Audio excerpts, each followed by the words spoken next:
हाँ दोस्तों, आज हम चर्चा करने वाले हैं वर्ण विचार। वर्ण दो प्रकार के होते हैं। नंबर एक, स्वर या अच। नंबर दो, व्यंजन या हल।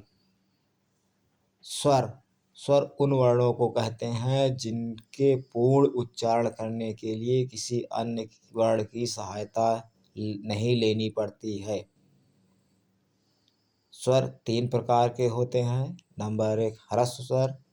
नंबर दो, दीर्घ स्वर। नंबर तीन, प्लुत स्वर।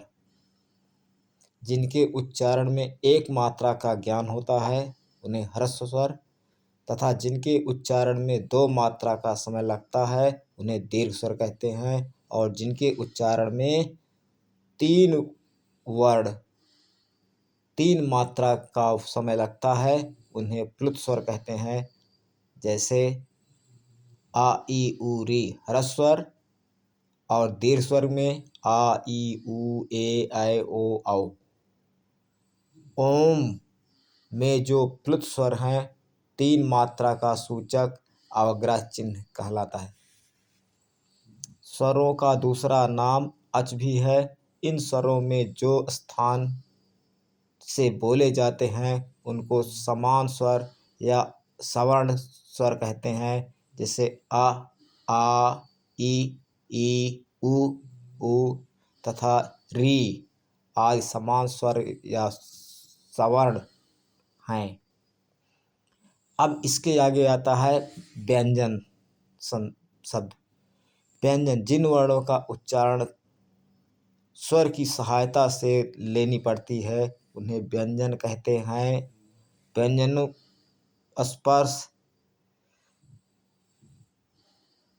व्यंजनों के स्पर्श, अंतस्थ और ऊष्म में ये तीन भेद होते हैं। व्यंजन पांच वर्णों में विभक्त होता है।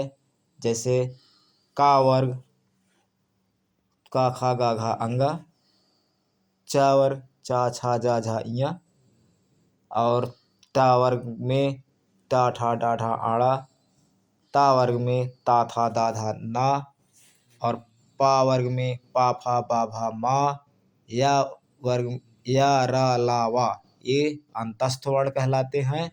और इसके अलावा उस व्यंजन में सा खा सा हा तथा संयुक्त व्यंजन में ता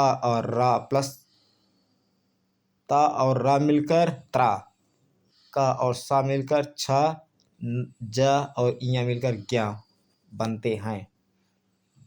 अब इन दोनों के अतिरिक्त तीसरा आता है विसर्ग।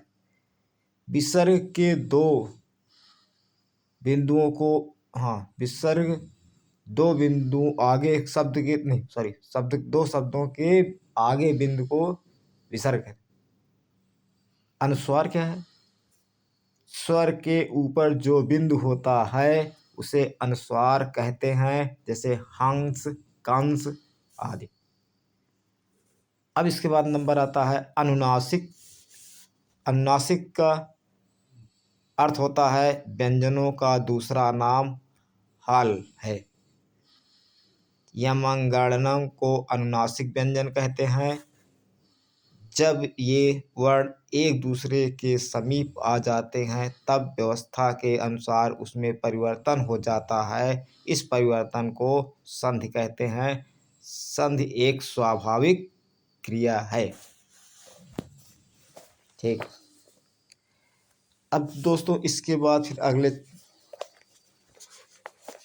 आगे हम चर्चा करते हैं वर्णों का उच्चारण स्थान।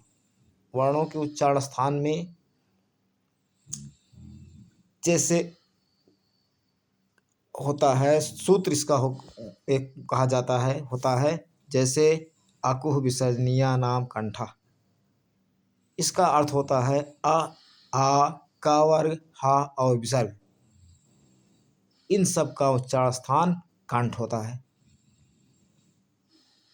और दूसरा सूत्र आता है इच यसा नाम तालु।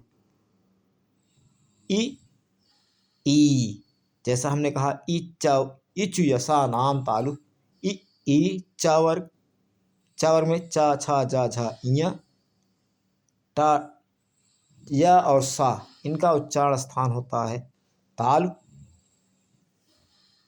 अब इसके बाद अगला उच्चारण स्थान होता है ऋ मूर्धा। री री टावर रा और सा इनका उच्चारण स्थान होता है मूर्धा। नेक्स्ट अगला सूत्र आता है लृत लसा नाम दंता। लि री तावर्ग ला और सा इनका उच्चारण स्थान होता है दंत। अब इसके बाद अगला सूत्र आता है सूत्र है उपध्यमानीयम ओष्ठव।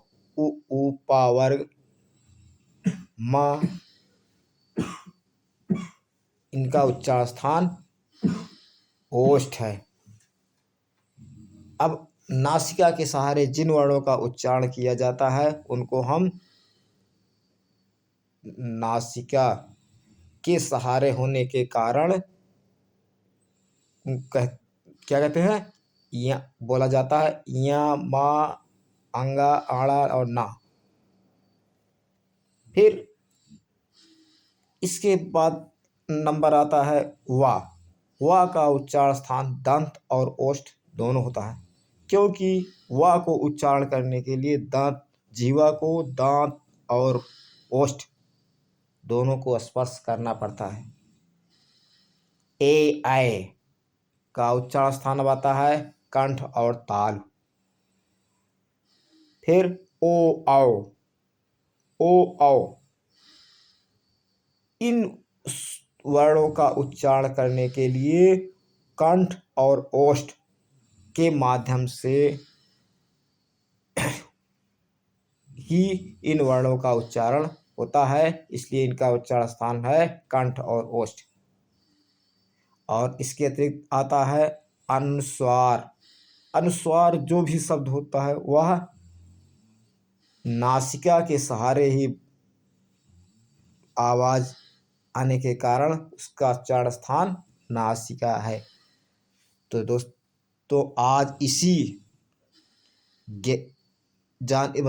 इसी जानकारी के साथ ही हम अपने वीडियो को बंद करते हैं, परंतु जाते जाते इतना गुजारिश करेंगे कि हमारे चैनल को लाइक और सब्सक्राइब ज़रूर करिएगा और इसको सब्सक्राइब करना मत भूलिएगा। Thank you.